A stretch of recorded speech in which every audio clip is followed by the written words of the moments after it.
Hello दोस्तों, तो स्वागत है आप सभी का मेरे इस नए वीडियो में। तो आज हम जानेंगे कि सन 1800 के दशक में हमारा भारत कैसा दिखता था। चलिए बिना किसी देरी के वीडियो शुरू करते हैं। सन 1800 ये वो दौर था जब देश में मराठा और मुगल सल्तनत बिखर रही थी और अंग्रेज भारत में अपनी जड़ों को मजबूत कर चुके थे। ये वो दौर था जब अफगानिस्तान से लेकर म्यांमार तक एशिया के सबसे बड़े हिस्से में सिर्फ भारत ही भारत हुआ करता था।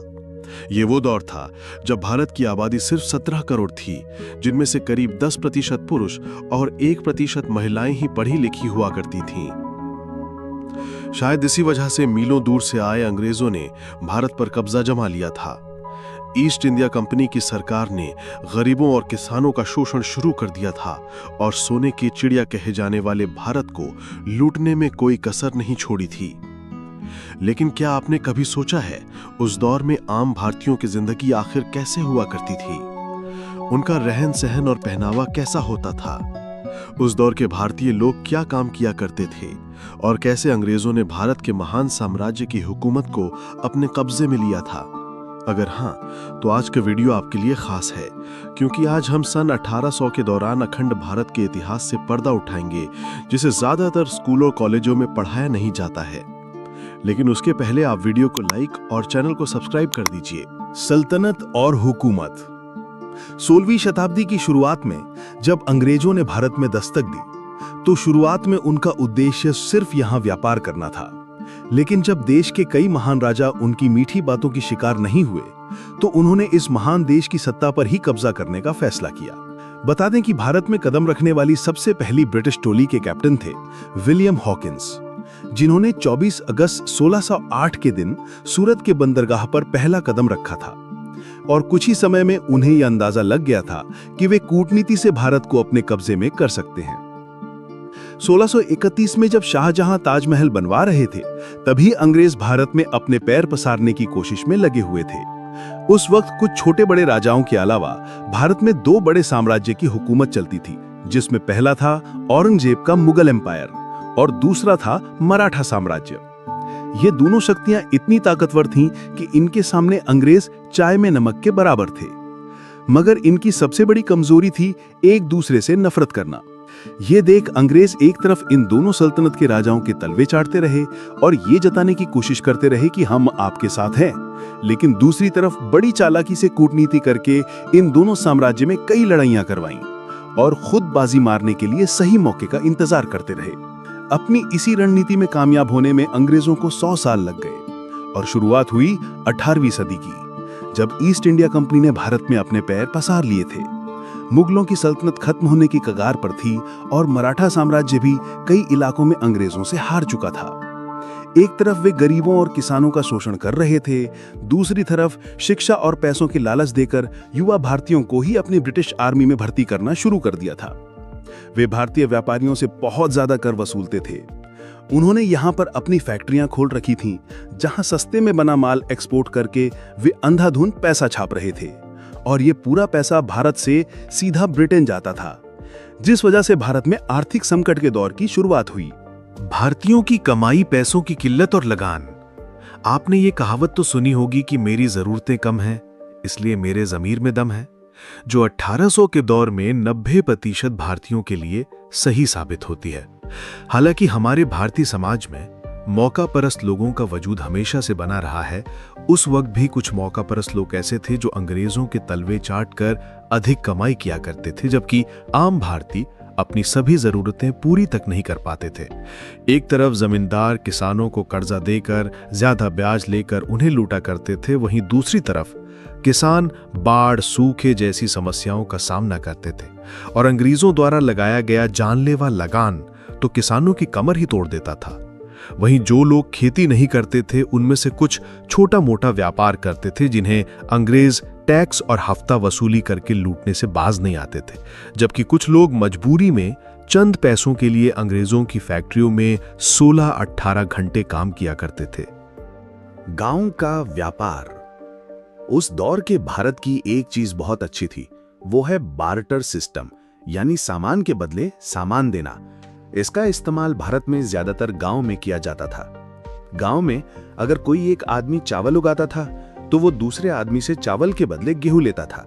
जो आदमी सब्जी उगाता था उन सब्जियों के बदले चावल और गेहूं ले लेता था। जैसे कि 1 किलो धान के बदले 4 किलो शक्कर, पूरे महीने के अनाज के बदले पूरे महीने की सब्जियां और 5 किलो गेहूं के बदले 5 किलो दाल। इससे फायदा ये होता था कि खाने पीने की हर चीज गांव में मिल जाती थी और इसके लिए पैसे चुकाने की जरूरत भी नहीं थी। इसलिए गांव में पैसे का चलन बहुत कम था। इसके साथ आज भी अगर आप भारत के कुछ गांव में जाएंगे तो वहां पर अदला बदली की प्रथा मिलेगी, जो बहुत अच्छी है। पहनावा।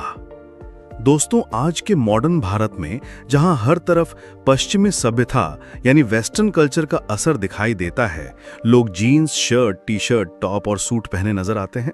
लेकिन एक समय था जब भारतीयों का अपना अलग ही देसी पहनावा हुआ करता था। पुरुष सादी धोती और गमछा पहनते थे, औरतें साड़ी पहनती थीं और छोटे बच्चे ज्यादातर निक्कर में खेलते कूदते नजर आते थे।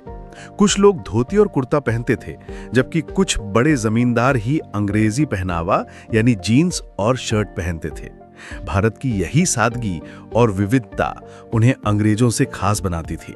यहाँ तक कि आज भी राजस्थान और उत्तर प्रदेश में रहने वाले कुछ बड़े बुजुर्ग उस वक्त का सादा पहनावा पहनते हुए देखे जा सकते हैं। लेकिन हम में से ज्यादातर युवाओं को आज लुंगी पहनना नहीं आता, जो थोड़ा निराशाजनक जरूर है। व्यवहार, रहन सहन और काम धंधा। आज इंसान चांद पर पहुंच गए, मंगल ग्रह पर रोवर भेज चुके हैं और फिर आर्टिफिशियल इंटेलिजेंस ने दुनिया को बदल कर रख दिया। लेकिन सन 1800 के आसपास भारत में टेक्नोलॉजी का कोई नामो निशान नहीं था, लेकिन हर भारतीय का जीवन सुकून से भरा था। बात करने के लिए तार से जुड़ा टेलीफोन तक नहीं था, लेकिन दिल से दिल का कनेक्शन मजबूत था। रिश्तेदारों से महीनों और कई सालों तक मिलना मुश्किल था, लेकिन मन में इज्जत और लगाव जरा भी कम नहीं था। और मिट्टी से बने घर भले ही कच्चे थे, लेकिन लोगों के दिल बड़े सच्चे थे। यातायात के सिर्फ बैलगाड़ी साधन थी, लेकिन लोगों के शरीर में बहुत ताकत थी।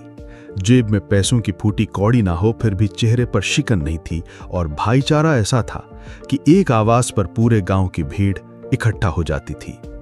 मित्रों, उस दौर में जमीन छोटी हो या बड़ी, ज्यादातर लोग खेती करना ही पसंद करते थे और भारतीय किसानों की पसंदीदा फसल नील, कॉटन, अफीम, गेहूं और धान ही हुआ करती थी, जिसे किसानों से खरीदकर अंग्रेज विदेशी मार्केट में अच्छी कीमतों पर बेचते थे।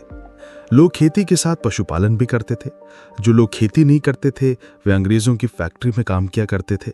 शाम होते ही सभी लोग अपने घर में आकर भजन, कीर्तन और सत्संग किया करते थे, जिसके लिए घरों में दिए भी जलाए जाते थे, क्योंकि इस दौर में भारत में बिजली नहीं थी। फिर लोग रात में जल्दी सो जाते और सुबह जल्दी उठकर काम पर चले जाते थे। 18वीं सदी के लोग बुजुर्गों का बहुत मान सम्मान करते थे और घर से लेकर गांव में वही होता था जो बड़े बुजुर्ग कहते थे। हालांकि वो ऐसा दौर था जब भारत में सबसे ज्यादा जातीय भेदभाव होता था। अलग अलग धर्मों में थोड़ा बहुत टकराव होना आम था, लेकिन एक ही धर्म में भी जाति व्यवस्था को माना जाता था। ये जातियां हिंदुओं को 4 मुख्य श्रेणियों में विभाजित करती थीं: ब्राह्मण, क्षत्रिय, वैश्य और शूद्र, जिनमें दलितों और बाकी छोटी जातियों के साथ काफी भेदभाव किया जाता था। और ये भेदभाव तो पिछले 200 वर्षों से चला आ रहा था, जिसके खिलाफ डॉक्टर बाबा साहब अंबेडकर ने काफी बड़ी जंग लड़ी थी और 20वीं सदी में देश में क्रांति ला दी। तो उस दौर में अंग्रेजों ने ही डिवाइड एंड रूल नीति को अपनाकर भारतीयों की एकता को भंग करने के लिए जातिवाद को और ज्यादा बढ़ावा दिया। लोग अपनी जाति के हिसाब से ही काम किया करते थे, जैसे कि धोबी कपड़े धोते, कुम्हार मिट्टी के बर्तन बनाते, नाई हर पीढ़ी ने बाल काटती थी। इस तरह हर कोई अपने हिसाब से काम धंधा किया करता था। शिक्षा और साक्षरता। अब बात करें पढ़ाई लिखाई की, तो आपको जानकर हैरानी होगी कि उस वक्त भारत में पढ़े लिखे लोगों की संख्या बहुत ही कम थी। देश में सिर्फ 10% पुरुष और 1% महिलाएं ही साक्षर थीं। हालांकि बिना पढ़ाई लिखाई के ही भारत में रहने वाले सभी लोग किसी न किसी काम में बहुत निपुण थे।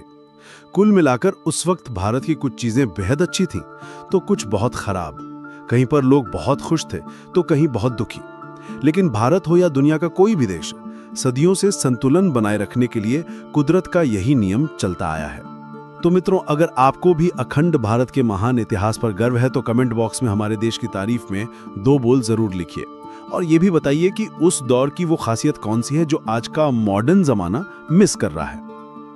हमारी ये पेशकश पसंद आई हो तो वीडियो को लाइक और शेयर करें। ऐसे ही दिल छू लेने वाले वीडियोस के लिए हमारे चैनल को सब्सक्राइब करके पास वाली घंटी जरूर बजा दीजिए। तो कैसा लगा आप सभी को ये वीडियो? उम्मीद करता हूँ बहुत ही पसंद आया होगा। तो इसी के साथ हम लेते हैं अलविदा।